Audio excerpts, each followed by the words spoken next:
Jeff, thanks a lot for this invitation here to this very nice place. We had a nice afternoon yesterday. I saw the city of Poznan, which I liked very much, and also for your kind words now for the introduction. So I'm pleased to be here with you. Yeah, and I would like to share with you give you some overview on the pathobiology of Hodgkin lymphoma. So this hour, which I now have with you, is meant to give you an overview. But before, let's say, only one slide or two slides of introduction. Most of this might not be needed here in the audience, but just to make sure. So as you know, Hodgkin is one of the most frequent lymphomas in the Western world, also frequently affecting young adults. What will be very relevant for the talk is, of course, that the tumor cells in classic Hodgkin lymphoma are called Hodgkin and Reed-Sternberg cells. And in the smaller group, which I will also briefly touch on, the so-called nodular lymphocyte predominant Hodgkin lymphoma, there the tumor cells are called LP cells. As might have already alluded on, and I will come to that later, we now know that Hodgkin and Reed-Sternberg cells are most likely derived from a specific subset of germinal center B cells, but I will come to that later. A major challenge for the molecular analysis of Hodgkin lymphoma has always been that the tumor cells are so rare in the tissue. So here in this example here of a frozen tissue section, you see only 1 or 2 Hodgkin Reed-Sternberg cells in a sea of other cells. So typically, often only 1 or a few % of the cells in the tissue are HRS cells. And that, of course, poses a problem if you want to analyze the DNA or RNA of these cells. And that is perhaps also the reason why the research on Hodgkin lymphoma, although it's known as perhaps the first lymphoma ever described as Hodgkin's disease more than 150 years ago, that the research has, let's say, was delayed in comparison to non-Hodgkin lymphomas, where it's easier to get to the primary lymphoma cells. Another, of course, key feature, as you know, is that HRS cells are always CD30 positive, as also shown in this exemplary staining here. And this is, on the one hand, a very important biologic diagnostic marker.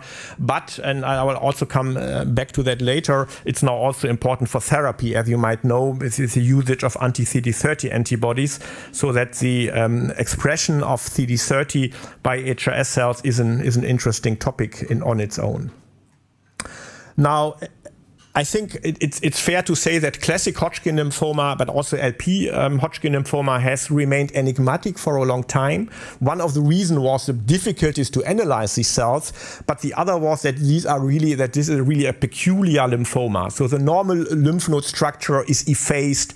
You have this Hodgkin Reed-Sternberg cells in a mixed background of practically all types of immune cells you can think of, but also the phenotype of these cells. When people started to get antibodies and stained lymphomas, it really turned out to be very confusing that the Hodgkin cells showed a very mixed phenotype, which did not fit to any normal cells. So typically in lymphomas, leukemias, you have a marker expression of B-cell markers or T-cell markers or NK cell markers, which directly informed you about the cell of origin, at least in principle. But this was not the case in Hodgkin lymphoma, where the Hodgkin cells had expressed only few B-cell markers, but also expressed T-cell markers or NK cell markers or markers typically seen on dendritic cells, and therefore there was for quite a long time the question of the cellular origin of the HRS cells. Then, when about 30 years ago it became clear that these are mature B cells in terms of their derivation,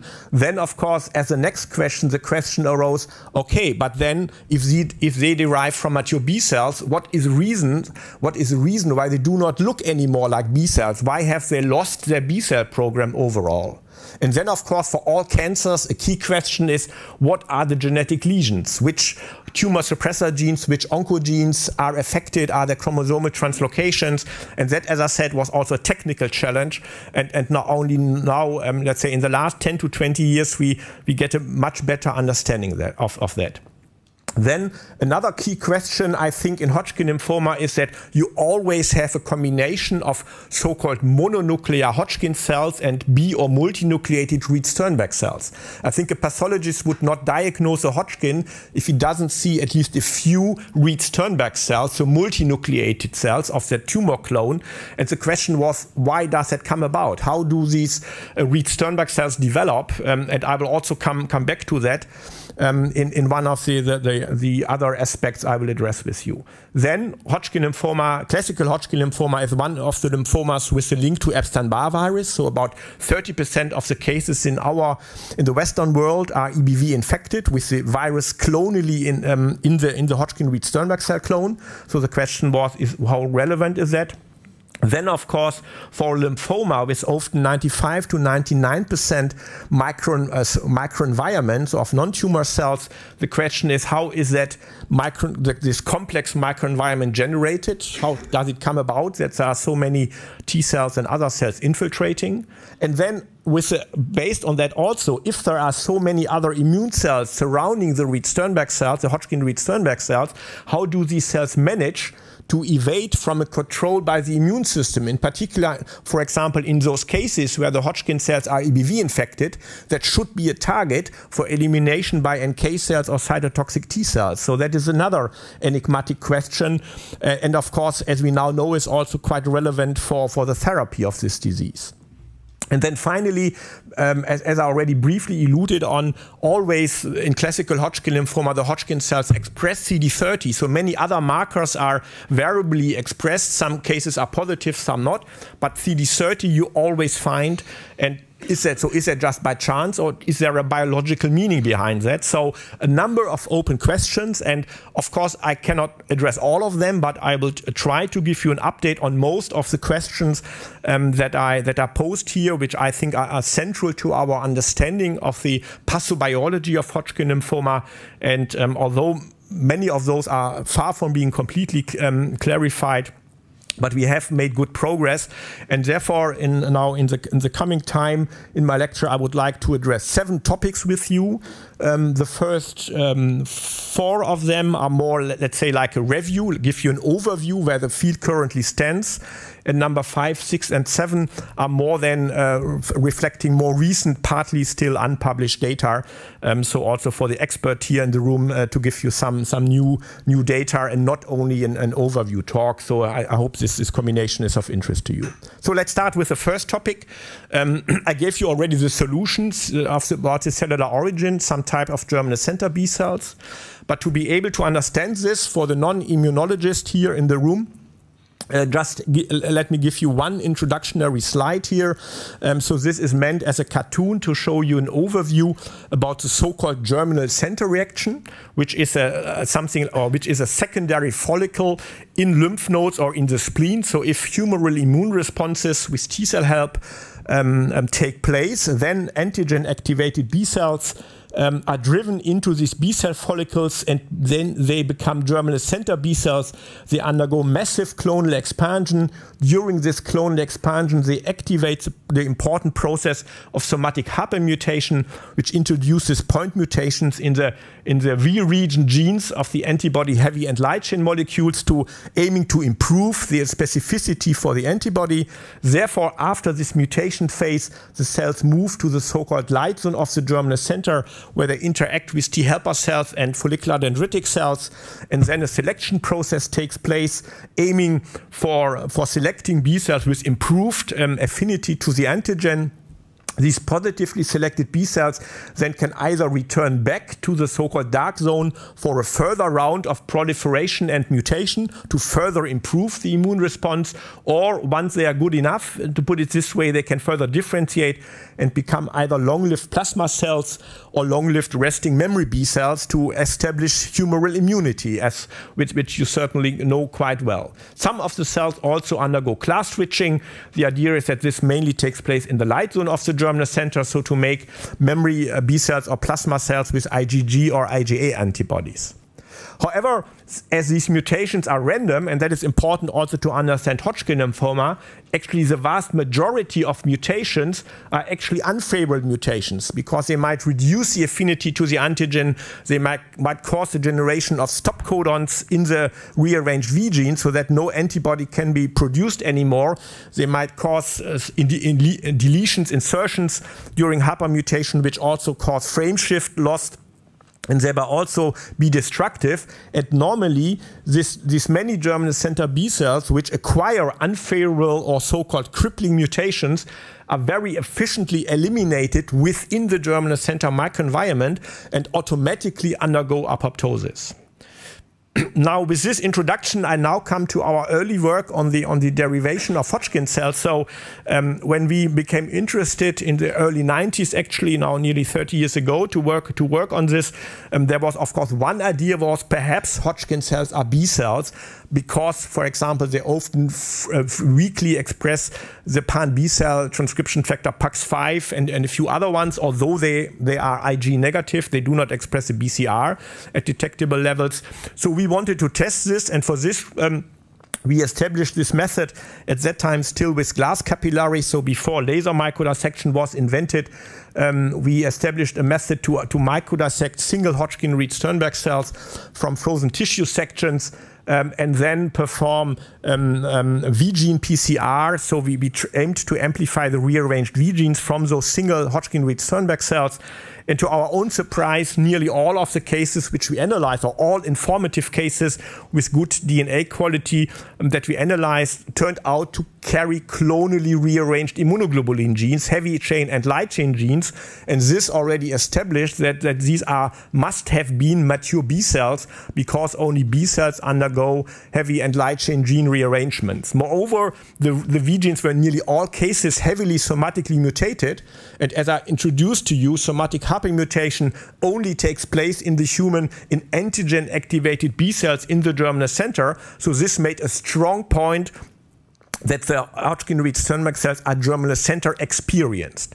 Moreover, and this is the lower point written here, also to our own surprise, we detected in about a quarter of the cases that the Hodgkin cells in originally productive V gene rearrangement carried what we call crippling mutations. So point mutations that cause stop codons, premature stop codons, already in the variable part of the antibody molecule, or deletions, insertions, which cause frame shift mutations.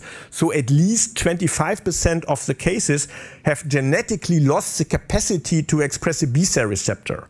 And that was, as I said, quite surprising, because if I now come back to this cartoon of the germinal center, we concluded from that already in the first publication then that the HRS cells are likely derived from this pool of apoptosis-prone germinal center B cells, which were on the way to undergo apoptosis because they acquired disadvantageous mutations, but somehow those cells must have been rescued from apoptosis by some transforming event, and then likely after acquisition of additional transforming event, oncogene mutations, tumor suppressor gene inactivations, can give rise to an HRS cell clone.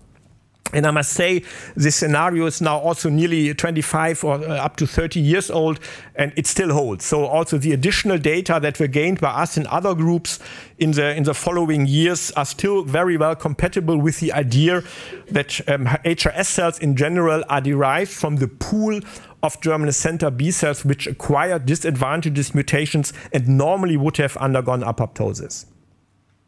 Now, with the knowledge that HRS cells are indeed by genetic means derived from mature germinal center B cells, then of course the question arose, oh, but why then have they lost all their B cell markers based on classical immunohistochemistry? And first, to better understand this lost B cell identity or the gene expression pattern, we started to do already also quite some years ago gene expression profiling, initially as shown here with several Hodgkin lymphoma cell lines in comparison to normal mature B cells, here shown an exemplary figure on the right.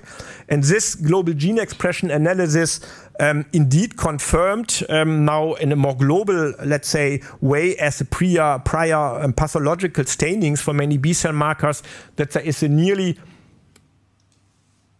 nearly complete loss of the B-cell specific gene expression program in HRS cells. There is still the retained expression of several B-cell transcription factors. I mentioned already the consistent low expression of the pan B-cell marker PAX5, but also B-cell typical transcription factors like E2A or EBF, early B-cell factor, can be found expressed in a good subset of HRS cells.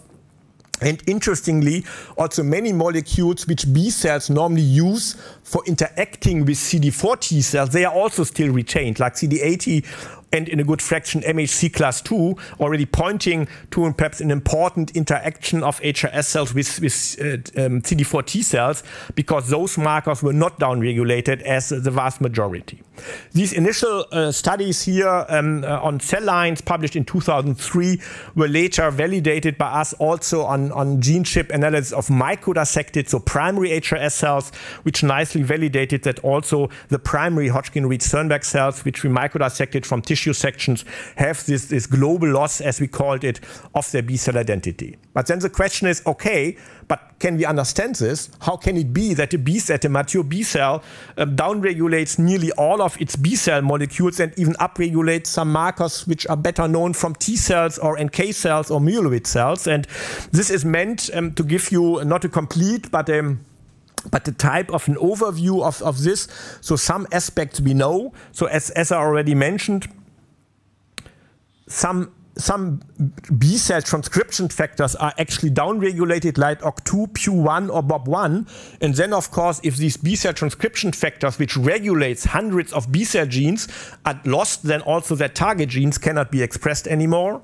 Other B-cell factors, transcription factors, as I said, are still there, typically, at least at a low level. But for example, for EBF1 and E2A, there is now the main idea that the aberrant expression of Notch1, which is constitutively active in Hodgkin cells and which is otherwise better known as an important transcription factor in T cells, that this is a negative regulator of EBF and E2A.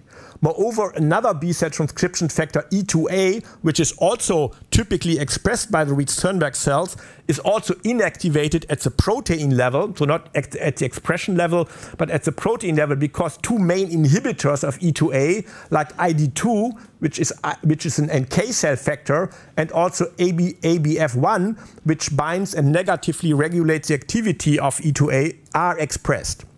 Moreover, just briefly, also other factors highly expressed in Hodgkin cells like STAT5 or IRF5 or BMI1 are known to suppress the expression of a number of B-cell genes. So, and finally, I should say here, in the cases where the Hodgkin cells are Epstein-Barr virus infected, there are data that there is at least a mild downregulation of B-cell genes in cells if the latent membrane proteins 1 and 2A of EBV are expressed. Moreover, there are some data that a number of B-cell genes are inactivated by methylation, so by epigenetic means, although this is still not comprehensively analyzed and published, but there is good data that a number of B-cell genes are inactivated. So apparently quite a number of different factors come together, which all contribute to the downregulation of the B-cell program, although we still know whether this is all or whether still other factors are to be identified, which also contribute to this massive, let's say, reprogramming or de-differentiation, if you want to call it this way, of the cell, which does not look anymore like a normal germinal center B-cell. So is this just an epiphenomenon, or do we think that this is of pathobiological relevance? So is it just by chance that the cells do not need the B-cell markers anymore? Well, I have a little bit information on that here. So first, let me summarize what I just said.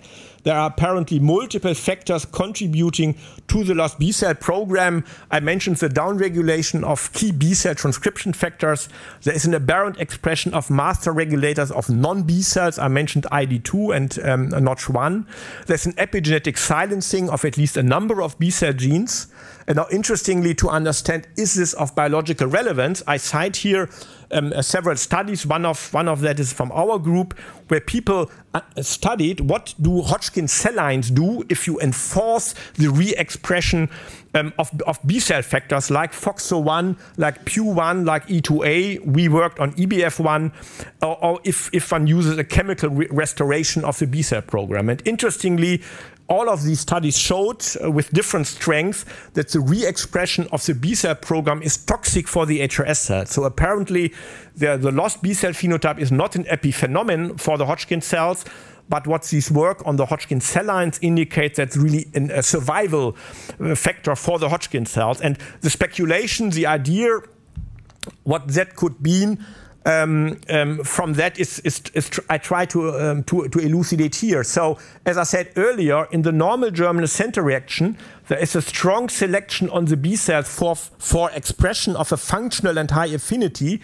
So there is a apoptosis program in these cells. So as soon as the normal B cell loses its B cell receptor expression, the cell is enforced to undergo apoptosis. So this puts much pressure on these cells. And now if you think that HRS cells are derived from B cells that lost the capacity to express a B cell receptor, then they should go under apoptosis. But perhaps an elegant way as tumor cells to escape this is simply by losing the B cell program. So by downregulating the B cell program, by losing the identity of the B cell, these cells might escape the selection pressure to undergo apoptosis, and therefore I'm quite convinced, although that's only a speculation, that this lost B-cell phenotype is actually directly functionally linked to the origin of the Hodgkin-Sternberg cells from crippled germinal center B cells, so to escape the normal B-cell program to undergo apoptosis if there is no BCR, by simply losing the identity and thereby losing this pressure to express a B-cell receptor. Now, third topic. Briefly, genetic lesions in HRS cells. This is just a summary where we stand. So I think this study or this field mainly began in 1999. I think that was the first analysis of microdissected primary Sternberg cells for genetic lesions. That were several studies by our group and two others on I-kappa-B alpha mutations, which were then found to be a tumor suppressor gene in HRS cells. And a number of further studies on candidate genes followed. A number of them were actually also collaborations between our group and my chef here and other colleagues. So that's was how our collaboration started. More recently, 3 exome and 1 whole genome sequencing studies were published, which of course then enlarged the collection of genes which we know to be mutated. I give the citations here, and also more recently, people use cell-free DNA because there is a surprisingly large amount of circulating tumor DNA in Hodgkin patients, most likely because of the vulnerability of the Hodgkin-Sternberg cells. Many of them die and then release their DNA into the serum. So additional studies which also enlarged our understanding of the mutational landscape of Hodgkin cells. And I think one thing which is nicely confirmed, going back to this very first study on I-kappa-B alpha mutations, is that indeed the NF-kappa-B pathway is of major pathogenetic relevance. So this is perhaps a little bit confusing for you, but just to make it clear, on the left side, you see the outline of the classical NF-kappa-B pathway. On the right side, you see the alternative or non-canonical NF-kappa-B pathway. And what I wrote here in bold and in italics is a number of genes of this pathway which are mutated as tumor suppressor genes or as oncogenes, and which contribute to the very strong and essential NF-kappa-B activity in Hodgkin cells. So, for example, TNF-ARP3, or sometimes called A20, is mutated in 40% of the cases. Mutations in the inhibitors of the classical pathway, NF-kappa-B inhibitor alpha or epsilon, each in 10 to 20% of the cases. REL amplifications, so one of the NF-kappa-B factors, in about 40%, and so on. I will not go into detail, but also here, as you can see, in the non-canonical pathway, genetic lesions. So it is clear that practically all cases of Hodgkin lymphoma have one or multiple genetic lesions in components of the NF-kappa-B pathway. Moreover, the typical receptors which can also activate NF-kappa-B, like CD30, CD40 rank, is frequently expressed by the Hodgkin cells, or always, as I said, for CD30. So these can then also contribute through signaling together with these genetic lesions. A second pathway of primary relevance in Hodgkin lymphoma is a JAK-STAT pathway. That's the main cytokine signaling pathway in the immune system. So if cytokines bind to cytokine receptors, JAK kinases are activated, which then will phosphorylate STAT factors, which then can homo or heterodimerize and then directly function in the nucleus as transcription factors. And again here, all these major components of this pathway, like the major inhibitors of NF-κB signaling, SOX1 or the phosphatase PTPN1, are frequently inactivated by mutation. So there are tumor suppressor genes in Hodgkin cells. The JAK kinase 2 frequently has genomic gain, so there is an overexpression of this kinase in the Hodgkin cells frequently, and also the STAT6 factor has frequently point mutations or gains. So, and this also fits to the fact that you always find multiple STAT factors constitutively active in the HRS cells, and that downregulation of this pathway is toxic for Hodgkin lymphoma cell lines, at least. That's where one can do functional studies. So that's the second major field, which was nicely validated also through these recent exome or whole genome sequencing studies, that these are really frequent genetic lesions, recurrent events, very important for Hodgkin lymphoma pathogenesis. A third field I would like to mention here, that is a little bit on microenvironment. That is genetic links to the microenvironment, so genetic lesions contributing to immune evasion. So you could ask, why do not cytotoxic T cells or NK cells eliminate the Hodgkin-Reed-Sternberg cells? And landmark studies here, and I also only cite here always the first paper, but additional studies from other groups validated this nicely, is that Hodgkin cells frequently have inactivating mutations in the beta-2 microglobulin genes, which is essential for MHC class 1 expression. So the loss of MHC class 1, at least in half of the cases, explains why cytotoxic T cells cannot kill Hodgkin-Reed-Sternberg cells, because cytotoxic T cells need MHC class 1 on their target cells. On the other hand, you could say, well, but MHC class 1 negative cells should be targets for natural killer cells, because this is their main job, kill MHC class 1 negative cells. But here it might be that the inactivating mutations or deletions of the CD58 gene likely contributes to Hodgkin cells being not well attacked by NK cells. Then also for interacting with CD4 T cells, also a fraction of the cases has inactivating mutations in MHC class 2 that might be relevant to escape, for example, cytotoxic CD4 T cells or negative effects of regulatory T cells. And finally, and this has now become also clinically most relevant, is that Hodgkin cells very frequently show genomic gains or amplifications even of the PD ligand 1 and 2 genes, which then inhibit PD1 positive activated CD8 T cells, CD4 T cells, and likely also NK cells. So that is an immune checkpoint way here, how Hodgkin cells can evade an attack by other immune cells. And yes, also genetic lesions contribute to this evasion of the Hodgkin cells from control by the immune system.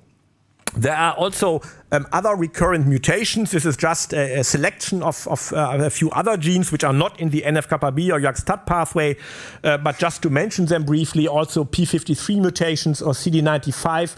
So two main apoptosis regulators are inactivated, so function as tumor suppressor genes. And perhaps what I also would like to mention here, two components of PI3 kinase AKT signaling are also mutated, and this also fits to the fact that Hodgkin cells also practically always show a strong activity, constitutive activity of the PI3 kinase AKT pathway. So apparently not only signaling through the microenvironment, but also genetic lesions can contribute to PI3 kinase AKT signaling. So conclusions for this part. So there are many mutations in the NF-κB and JAK-STAT pathway, and here the message is the pathway is relevant, not a specific gene. So you have seen that many different genes of this pathway can be affected. So it's a pathway and not, let's say, a specific gene like Mück and Burkitt lymphoma, where you have one specific gene. Here the pathways count. There is clearly also an important role of immune evasion, as evident from these recurrent mutations in different pathways relevant for immune control. There are many further mutations with low frequency, as these exome sequences and circulating DNA sequences now showed or indicated.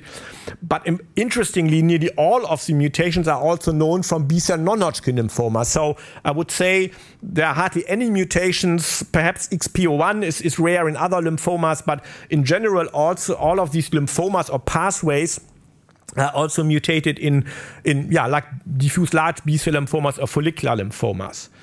And I would say there is no mutation which, for example, would genetically explain the lost B-cell phenotype. So there are no mutations in major B-cell transcription factors so far. The mechanisms there seem to be different, as I showed earlier. So we are still missing a genetic explanation for the lost B-cell identity.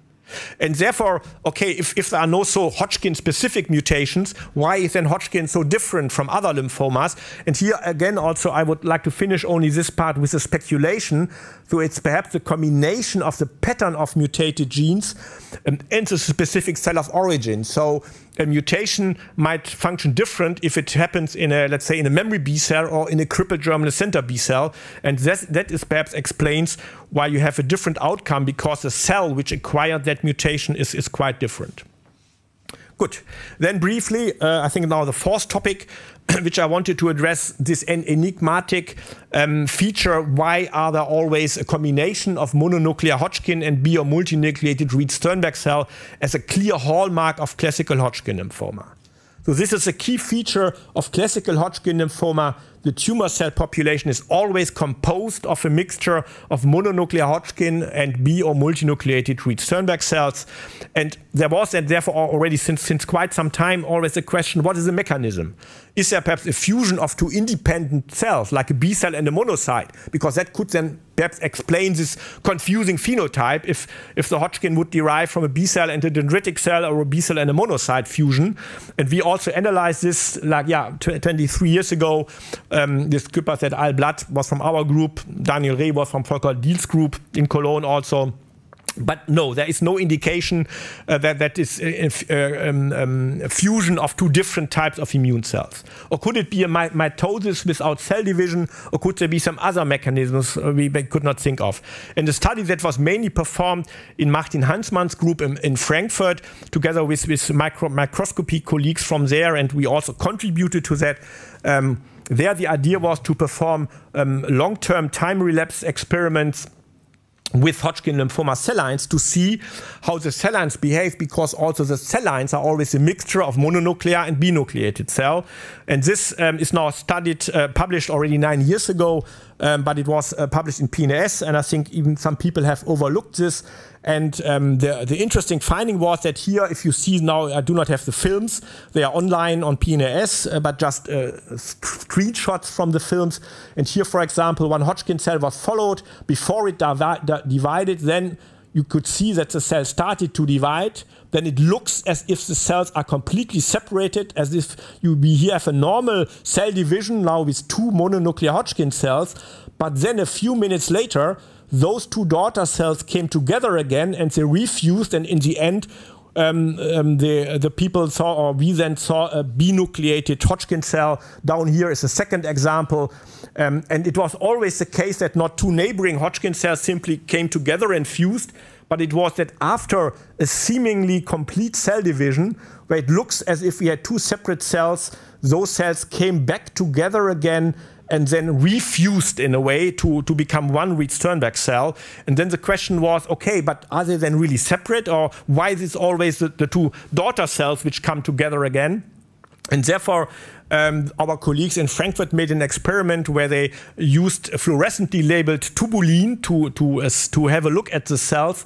And when they did this and followed again with time-lapse experiment, they indeed recognized that in those daughter cells, I don't know whether you can see this good enough here, there were still tubulin bridges between the cells. So although it looks as if the daughter cells had undergone a complete cell division, apparently the final stages of cytokinesis, so the cell division was a failure, so the cells did not manage to cut through this final tubulin bond, so to finish the cell division, and then the cells come back again. So in nearly all instances, we could indeed see those bridges now indicating or showing, making a strong point based on the cell line work that indeed the Hodgkin cells are generated by refusion of daughter cells after incomplete cytokinesis as a main way, at least, how Reed-Sternberg cells develop. Of course, the mechanism for this failure of complete cytokinesis is unknown, but we have some ideas what could contribute to this, because when we did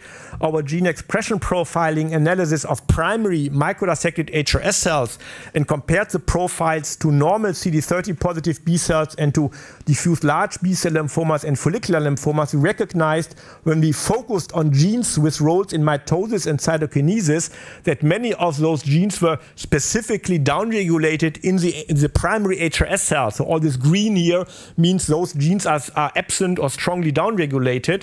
So it could be, and we aim to work on that in the future, that there is a potential role of the strong downregulation of various mitosis cytokinesis factors in HRS cells as the reason why the Hodgkin cells sometimes do not manage to completely divide, but then they stick together, they refuse the two daughter cells and then give rise to a binucleated Reed-Sternberg cell. Now, next topic, the role of CD30 in HRS cells. Here, one introductory slide.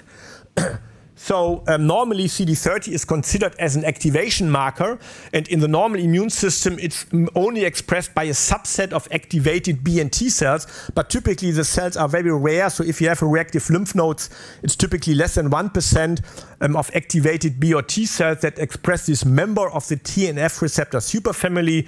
It's a trimer in the membrane. It doesn't itself signal. It uses TRAF factors, several TRAF factors for signaling and then activating the NF-kappa-B pathway and the MAP kinase pathway.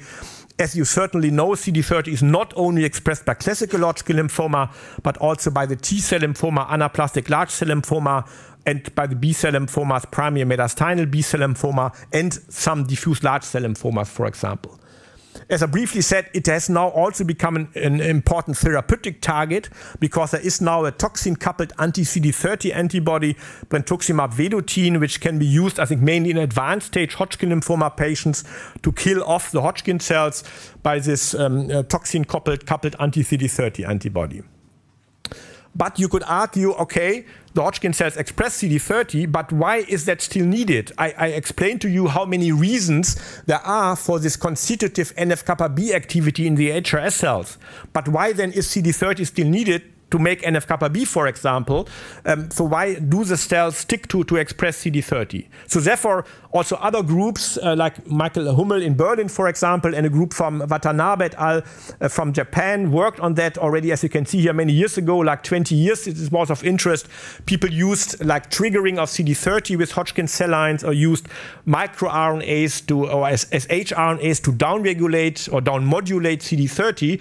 But those early studies resulted in discrepant results. So either they said CD30 is important for the Hodgkin lines, for their survival, or they said no, there is no signaling and no effect if we overstimulate CD30. So it was still not clear whether CD30 is of biological relevance for the Hodgkin cells. Of course, you can do that work only with the Hodgkin cell lines. And since you could argue with shRNAs, you get only a down modulation, but not a complete knockout of CD30, that might partly explain the discrepant results. And so therefore, a PhD student in my group, as a PhD project, embarked on downregulating CD30 completely or knocking it out in Hodgkin lymphoma cell lines, now using the well-known CRISPR-Cas system. We used here an approach where we used preloaded guide RNAs and then transfected Cas9 and the guide RNA into the Hodgkin lymphoma cell lines.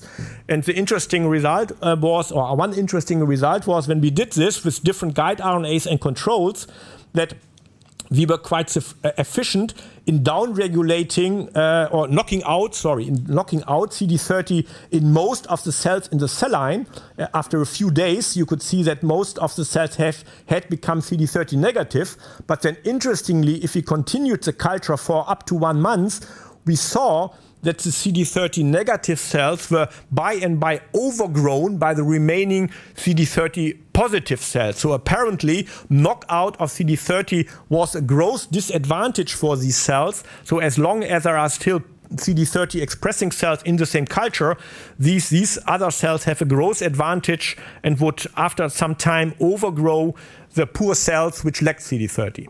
Then the question was, okay, but what is the reason? Obvious thing to ask, is there apoptosis? Does CD30 knockout induce apoptosis?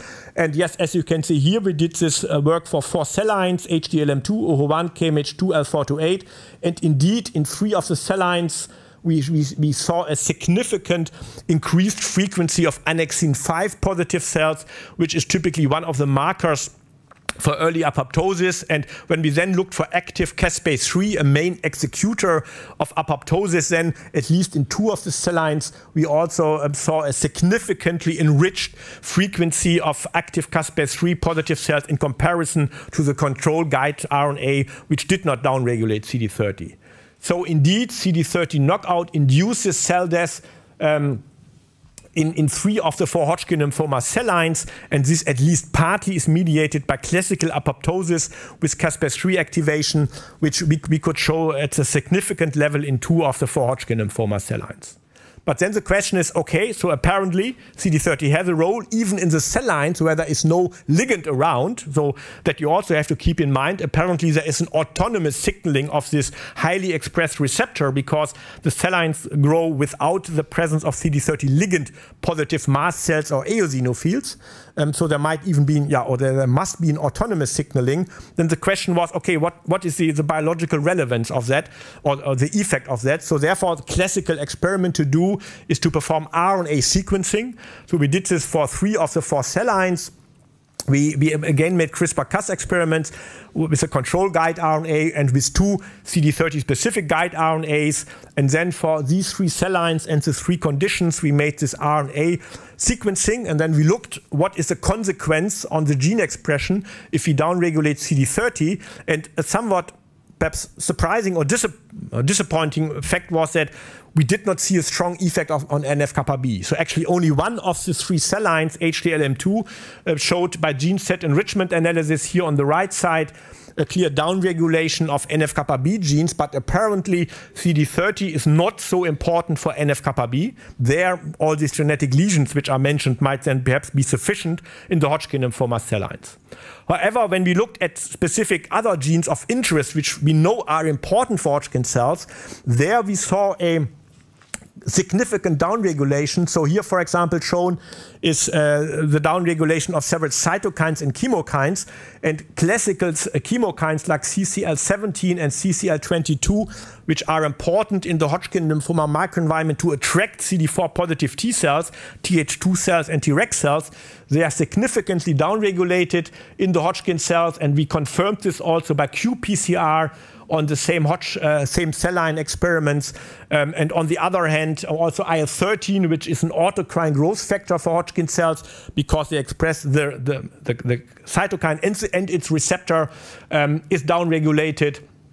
And on the other hand, other factors are upregulated, so nicely confirmed. So indeed, CD30 has an effect on chemokine and cytokine expression in the Hodgkin cells, and some important chemokine cytokines show an altered expression once we knock down of CD30 in these cells. But then, of course, we continue to look at gene expression sets, and I think perhaps the most exciting finding of then the analysis of these RNA-seq data was that in all of the 3 cell lines, we saw a highly significant downregulation of MYC target genes. So apparently, CD30 is more important to activate MYC in Hodgkin cells than to activate NF-kappa B. Because for NF-kappa B, as we discussed, there might be genetic lesions that explain this. But we saw here quite significantly by gene set enrichment analysis for hallmark MYC target genes, a significant downregulation in all of the 3 cell lines. So apparently, and that was not to be expected, CD30 plays an important role for the MYC regulation. Then, of course, we looked directly at MYC, so not only at target genes, and indeed, by Western blot, we confirmed, shown here 2 examples, that knocking out of CD30 causes a strong downregulation of MYC protein levels, quantified here also.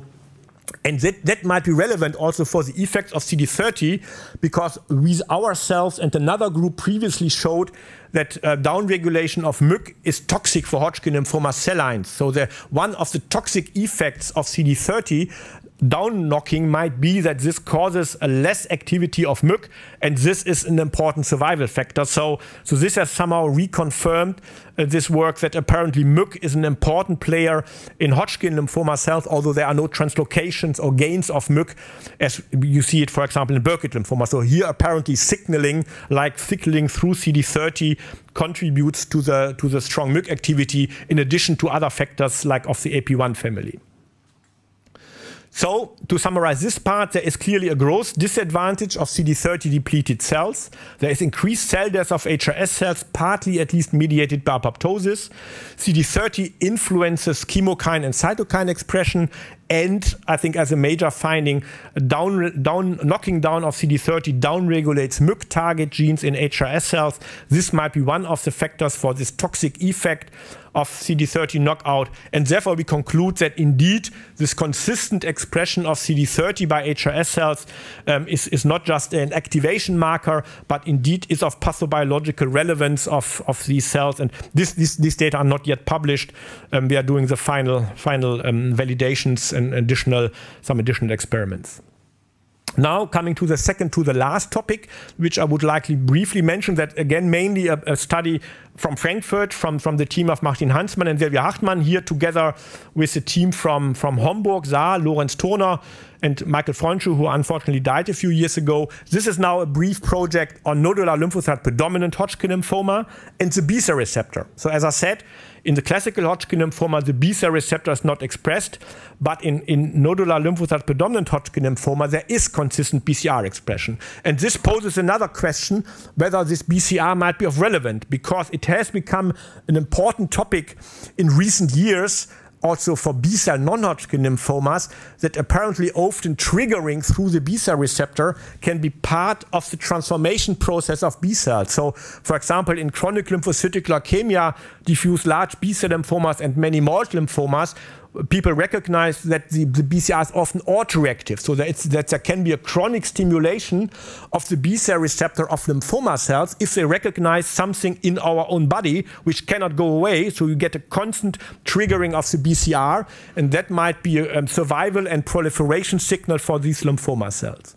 There are a few instances where the BCR of lymphomas apparently was specific for infectious agents. So there is a story that at least a few lymphomas in patients chronically infected by hepatitis C virus show an HCV specificity of the B-cell receptor. So there the idea could be that the constant presence of HCV in those virus carriers is a constant trigger for proliferation of the HCV-specific B cells that could play a role there. Now, on this background, the finding that there is a consistent expression of the BCR by the LP lymphoma cells in nodular lymphocyte predominant, of course, pose the question, well, is perhaps also antigenic specificity here important? And indeed, the finding of somatic mutations and the low level of ongoing Haba mutation in the LP cells, shown already many years ago, indicated that there is antigen experience, that these cells come from the germinal center, but now from selected cells which still manage to express the B-cell receptor. And one further important finding for the following is that, interestingly, typically lymphoma B cells downregulate IgD as when B cells are activated, then they remain either IgM only or they undergo class switching. But a good fraction of nodular lymphocyte predominant still retain clearly a quite strong IgD expression. And I will tell you now why this is actually relevant for the story I would like to share with you. So, Lorenz and Silvia, they microdissected HRS cells, amplified the rearranged V genes from the microdissected LP cells from 10 or 12 cases or 15 cases in the beginning, expressed the BCR and then tested the BCR specificity from those cases of nodular lymphocyte predominant, or it was additional 8 cases where they were successful. And then when they tested this on an array for extracts from various bacteria, they recognized that the BCR of 6 of 8 nodular lymphocyte predominant with IgD positive LP cells recognized all extracts from the same bacterium, Moraxella cataralis, which is a bacterium which often makes infections in the throat area of our body. And as you can see here, this perhaps too small to see here are all these IgD positive cases. and 6 of the 8 of the IgD positive cases showed reactivity to Moraxella extracts. Then, of course, the question was, what is a specific antigen? So different protein of Moraxella were tested, and this is shown here on the right side. Western blot for those extracts, and then the also, I think, exciting finding was that in 6 of those cases, the antibody recognized the same antigen from this bacterium, namely a fragment of the RNA polymerase subunit of this bacterium, RPOC, validated by Western blot as well as ELISA, and as a control also 45 BCRs from non-Hodgkin lymphomas were tested, and none of them showed binding to Moraxella. So that, I think, I found very exciting when these data were generated in Hamburg and Frankfurt. And then it was tested, okay, but were these patients previously infected with Moraxella? So could one identify in the serum of those patients classical anti-IgG antibodies against Moraxella? And again, I think a striking finding, whereas hardly anything was seen in a collection of patients from classical Hodgkin lymphoma. Indeed, 20 of 98 patients of nodular lymphocyte predominant showed a strong immune reactivity in the serum, indicating prior infections by Moraxella. So there is apparently a frequent prior infection by Moraxella in those patients. So indeed, those patients have seen the bacterium, perhaps repeatedly, considering this high levels of anti-IgG antibodies. Now, a further point, and this now makes a link to IgD, is that interestingly, Moraxella cataralis also expresses a protein mid-HEC, which can bind to the constant part of IgD. So it's like a super antigen binding to the IgD receptor. And now, knowing that the specificity of the receptor is frequently this polymerase, and in addition, Moraxella has this like super antigen binding. Now the scenario that we develop from that is that we have here, if someone is infected with Moraxella cataralis, and if then the B cells recognize this RPOC with a normal antigen binding site, there can be a super strong activation of these cells, because here you have the normal antigenic triggering, but in addition you have that mid-HEC, which binds to the constant part of IgD and gives an additional trigger. So you could think that you have here a germinal interaction with a combined antigenic and super antigenic triggering, and this then might cause such a strong proliferation expansion of these cells that these RPO-specific B cells are at an increased risk for malignant transformation, and then can give rise sometimes to an LP tumor clone, in addition to normal plasma cells, which then produces IgG, which you see in the serum. So therefore, this indicates that indeed the specificity of the BCR is important. Now, this was only a fraction of cases. The first part is already published in Nature Communications 3 years ago, but more recently, Lorenz and Silvia extended this work, and now they have found an additional bacterium, Rhotia muciaginosa, which they identified as a BCR antigen in a further 23% of the cases, so 5 of 22. So adding up to that, even more cases of nodular lymphocyte predominant Hodgkin lymphoma show antibacterial triggering, most likely at least as an early trigger of the proliferation of these cells. This is now the second story early online in Hematologica, and should appear soon in a printed issue. Okay, if I have a few more minutes, the last topic I would like to share with you, that's also a project where also my chef contributed to, which is now in press in Nature Communications, so it should appear in October or November, hopefully online. And that is, I think, also a fascinating story, mainly driven by Stefan Matters, who is a senior author from the Charité in Berlin. And we really enjoyed to work on that, although it took, I think, 5 or 6 years from the beginning, from the very start to finishing it. But a fascinating story. And that's about IRF4. And I would like to share this with you also. So IRF4 is a key transcription factor for the plasma cell program. It has also a role in the German Center for Class Switching. It's often shows a composite binding with other transcription factors of the ETS and AP1 transcription factor family, and then bind to specific combined motifs. Now, it has long been known that there is a high level of IRF4 expression in the HRS cells, but this was always somewhat puzzling, because there is this master regulator of the plasma cell program, but there is no Ig expression in the Hodgkin cells, and Hodgkin cells do not look like plasma cells. So that was always somewhat peculiar. Why do the Hodgkin cells express plasma cell transcription factors, but neither express immunoglobulin nor express other parts of the plasma cell program?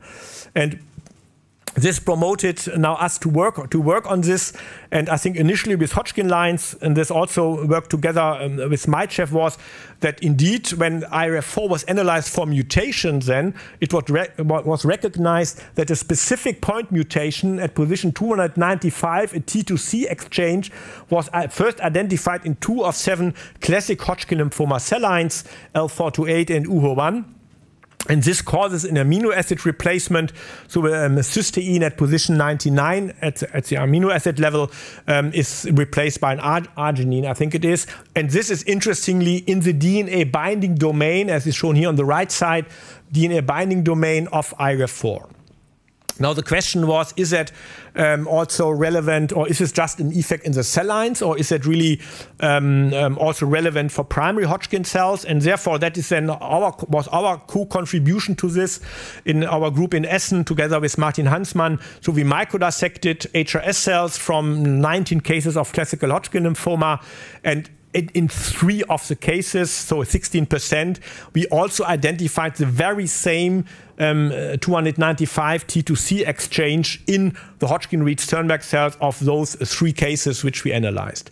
Interestingly, meanwhile, also in another lymphoma, the very same mutations were found, namely in primary mediastinal B-cell lymphomas, by the group of Christian Steidl, Mottok et al., Anja Mottok et al., published in Blood. And interestingly, primary mediastinal shows many similarities to Hodgkin, also NF-kappa-B pathway and JAK-STAT pathway mutations. So apparently this is also a further similarity there. Now the question was, okay, there is this recurrent mutation of this very specific amino acid exchange. Now what is the consequence of this? And this is then where Stefan Matters invested 5 or 6 years of work in to bring this together. And one of the first approaches was, as the mutation was in the DNA binding domain, does the mutation, this amino acid exchange, influence DNA binding? So Stefan, together with other co-workers, performed chromatin immune precipitation studies on cell lines with and without this IRF4 mutation. And then, I cannot, of course, go into detail here. You will see the long paper with many supplementary figures then hopefully soon. Because, as I said, this is now also accepted and in press with Nature Communications. And indeed, they saw that there were quite some differences in the overall DNA binding motifs, also new binding motifs. I do not go into detail, were identified, so indicating that the new showing that the mutated IRF4 prefers to bind to other DNA motifs than the wild type form. So there is a strongly altered DNA binding behavior. There is a loss of many classical binding sites, or canonical binding sites, where wild-type IRF4 binds to. And on the other hand, there is a neomorphic binding to non-canonical composite sites where the wild-type IRF4 would not normally bind to. So the question was, okay, this was shown by chromatin, by DNA binding, but does it indeed, how does that translate into gene expression? So there the experiment was that RNA sequencing was performed with the Murine B-cell line, in which either wild type or the mutated form of IRF4 was transduced, and then RNA sequencing was analyzed. And indeed, the result was that there was a downregulation of typical plasma cell genes in B cells with the mutated IRF4. So indeed, the mutated IRF4 cannot trigger the typical plasma cell program anymore. And astonishingly, in these murine splenic B cells, there was an upregulation of several typical HRS cell genes when the cells express the mutated IRF4, so like GATA3 or CD30, including also CD30 and chemokine CCL5, also shown down here, were significantly upregulated. So the conclusions from that is that there is a complex switch of IRF4 target genes in those cases. I mean, it's not all cases. It's only this 15 to 20% of the cases which show those mutations. But in those cases, apparently, there is a complex switch by the single point mutation of the ARIA4 target genes, and the mutated ARIA4 clearly contributes to the typical HRS cell program, like keeping down plasma cell genes, but upregulating a number of genes which are typically upregulated in HRS cells. And I mentioned here only a few of them which are well known. Okay, so with this, I'm at the end, so I would like to thank you. This is my acknowledgement slide. Some names are already mentioned, so here people from my group, mainly currently Mark, Anna, and Annika. The gene expression studies were a nice collaboration with Enrico Tiacci when he was postdoc in my group. Of course, the only work, my main mentor, Klaus Rajewski, as well as Martin Hansmann. I have also a long collaboration with Silvia Hartmann. And I mentioned the work with Lorenz Turner. I mentioned several genetic studies, nice collaborations with Maitchev in the past and then still to the present. And yeah, I mentioned in detail Stefan Matta's work on ARIA4. And also I started the gene expression profiling study when I was in Ricardo Della Favra's lab in 2000. Yeah, and then I would like to thank you for your attention. Thank you.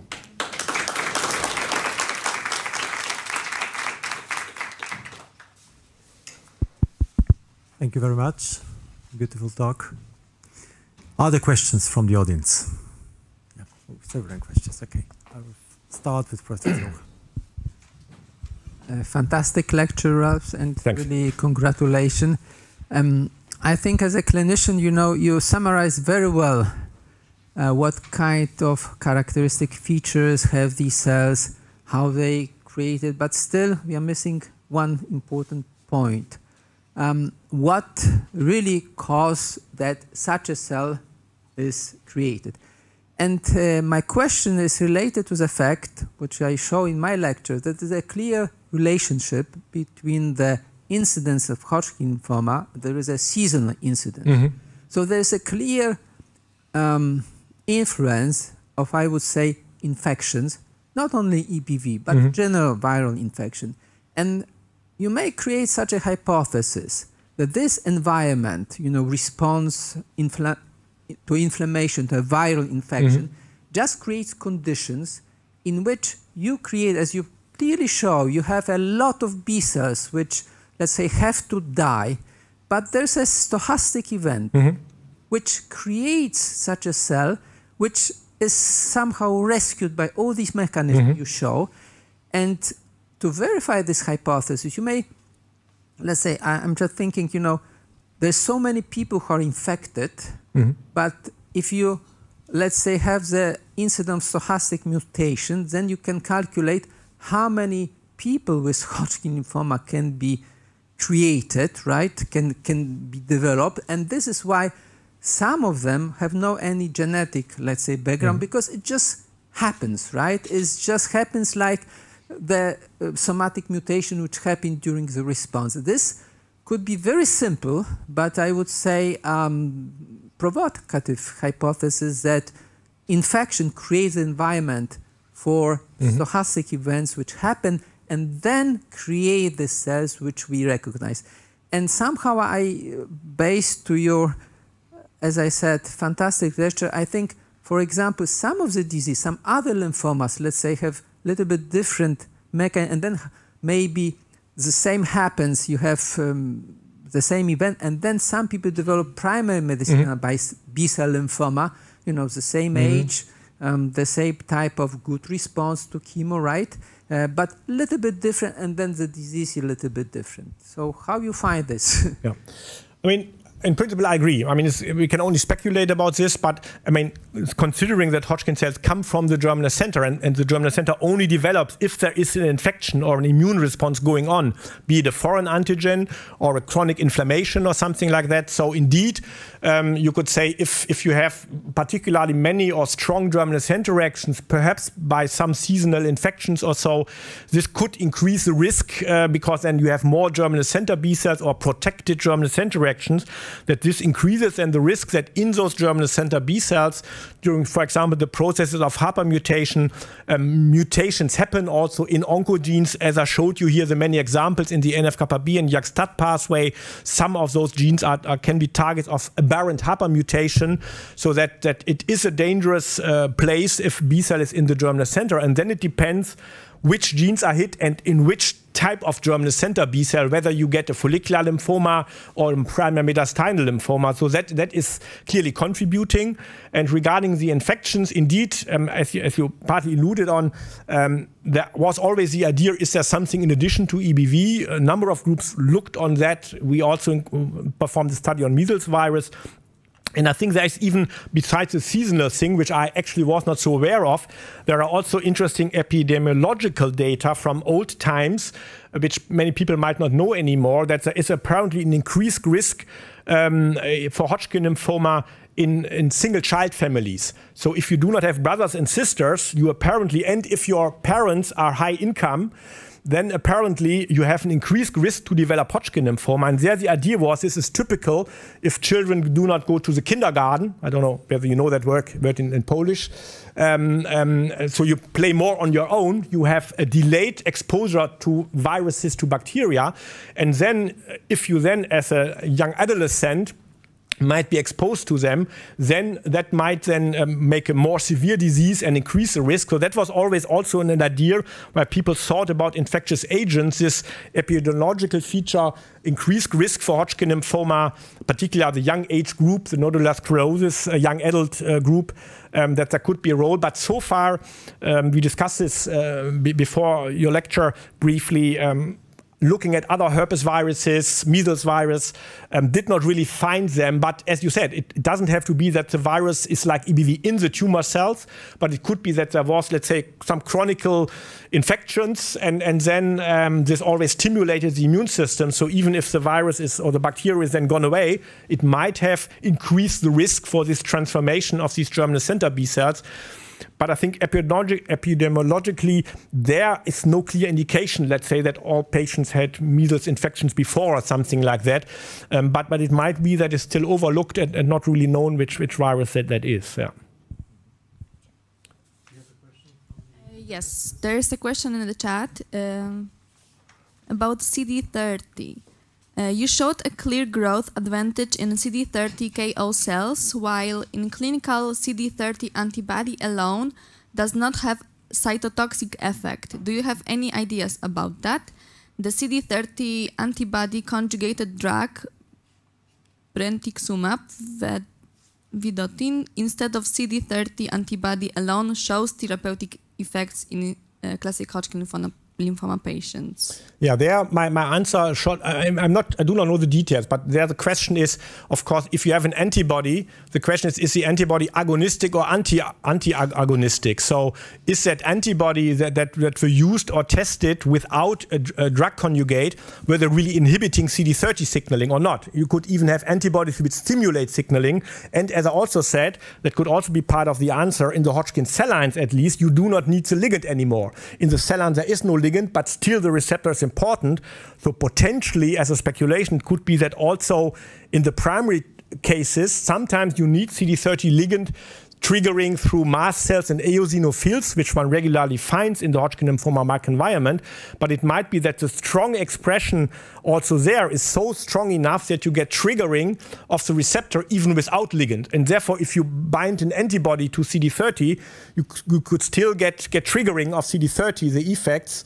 And that would be my answer to this. Yeah. Hi, great talk, basically. Thanks. Really, really nice. I really enjoyed it.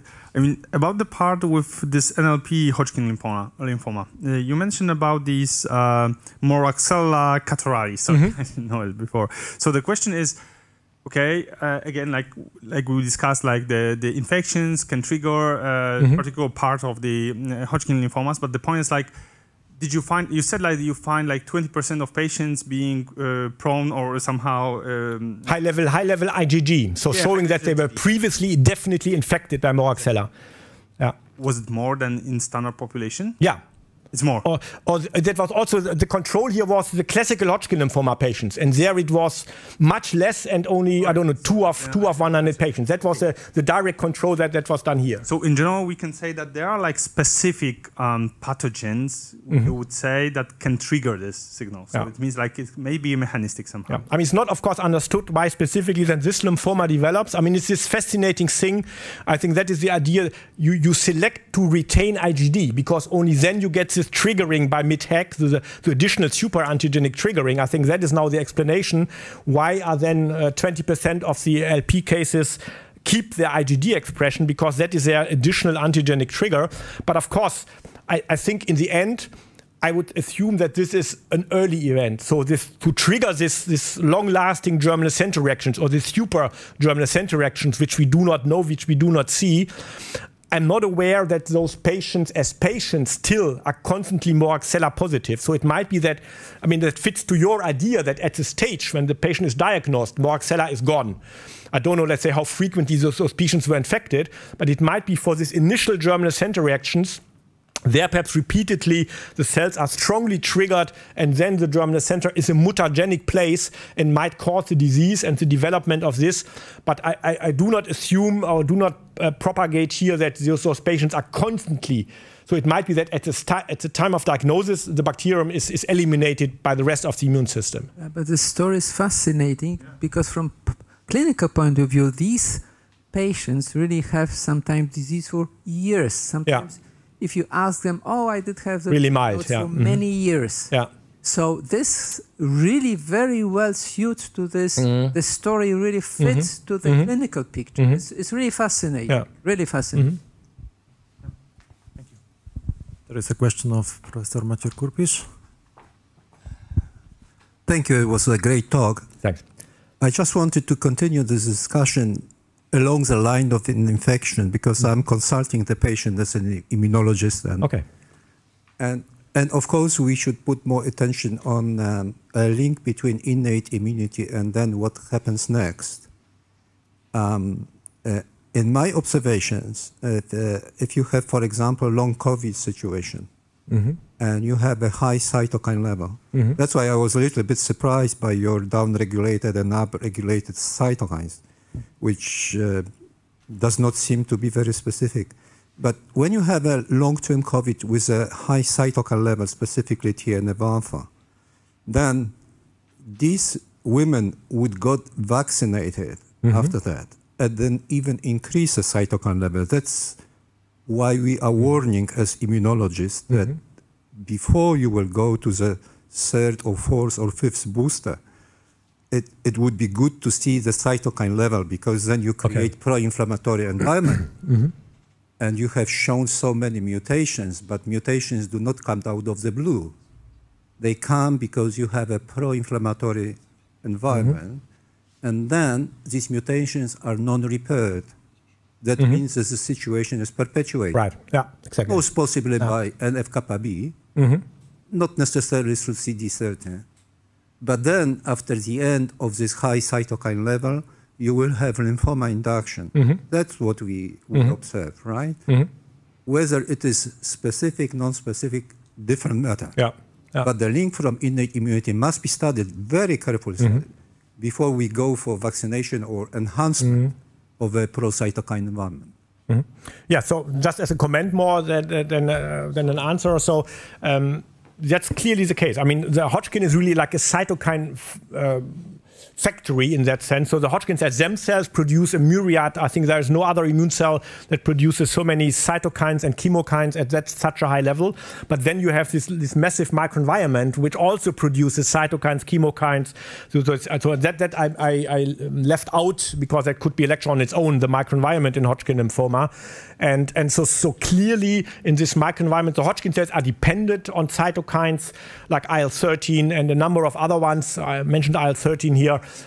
So if you have a general higher level of IL-6 or other markers, that might well influence also like these germinal center reactions where the Hodgkin cells derive from, might keep the cells longer alive and be one of the cofactors to give the cells time as a crippled germinal center B cell then to acquire mutations. So I also agree that let's say a strong or repeated inflammatory or infectious situations might increase the risk for the malignant transformation. So if there are then cytokines which keep the germinal center cells longer alive as crippled cells, then there is more time for them to gain mutations which then manifest them as transformed cells. Yeah.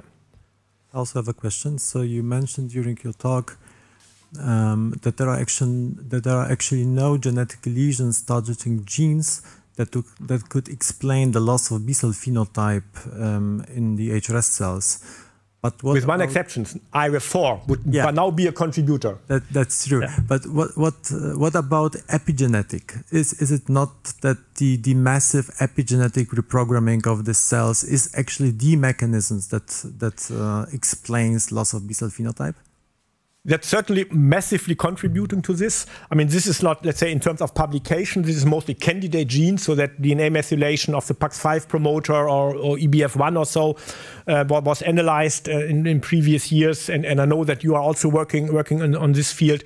So that's certainly contributing, but again, there it seems that it's many genes. So people were in the beginning. That's why I made this point, wondering: is there the Hodgkin gene, or is there one gene which, like you would say, like Mück in Burkitt lymphoma, which explains a lot of the features, like the dominant oncogene in Burkitt lymphoma, which explains why this is so massively proliferating and at the same time apoptosis prone the cells. So is there a wonder gene which then really makes this? And so that was the point that I wanted to make. But I would assume, yes, so currently there is, in terms of genes, perhaps IRF4, as I said, upregulates GATA and downregulates some B-cell genes. This mutation in those cases at least. So a global epigenetic dysregulation with inhibiting many promoters of many B-cell genes is then at least in epigenetic mechanisms. But the point that I wanted to make here, that people were looking, or we also were looking, do we now find, let's say, if you would have found a mutation in PAX5 or so, then we would say, okay, that explains PAX5 is the master regulator of the B-cell program, and but this magic gene or so is still missing, or perhaps not existing, because many factors, as I'll try to show you, come together. Perhaps it's upregulation then of IRF4 or the mutations in IRF4, IRF5 in the EBV cases, and so forth, which I mentioned here, which come together. Yeah. Okay. Other questions? I was just wondering, is it known how does CD30 regulate MYC in Hodgkin lymphoma? No, we are working on that. Yeah, so that, because that was actually not in the literature. I mean, as I said, mostly the TNF receptor superfamily members, people think of NF-kappa B and MAP kinase pathway, perhaps one or two other pathways, but the direct link is not known. So that's something we want to analyze. Yeah. Good question. Yeah. Do we have further questions or from the internet? I have also one more question. Yeah. Okay. Sorry. So based on our previous discussion on antibodies and CAR T therapies, is it anything like any therapy or any field you would like prefer, or you've seen that it's important to develop in order to really have a response and in terms of therapeutic application in this particular case? I'm not directly working on it, but of course the checkpoint inhibitor therapy, that was really fascinating to see. So as you might know, this anti-PD-1 or anti-PD ligand 1 antibodies that were used, their Hodgkin, I think, besides malignant melanoma, so with skin cancer, is I think the second type of cancer where this is most effective. And I find this fascinating because I did not show this here. I showed you only one slide on immune evasion, but there is really a lot of factors which contribute to immune evasion. Hodgkin cells, they attract regulatory T cells, they produce FAS receptor, they produce IL-10, TGF-beta, name it. So they have really, they have a picture there, a lot of factors. And therefore I found it so fascinating with all these factors, simply using the anti-PD-1 antibody, and then you can very well treat a large number of Hodgkin lymphoma patients. So there is a vulnerability.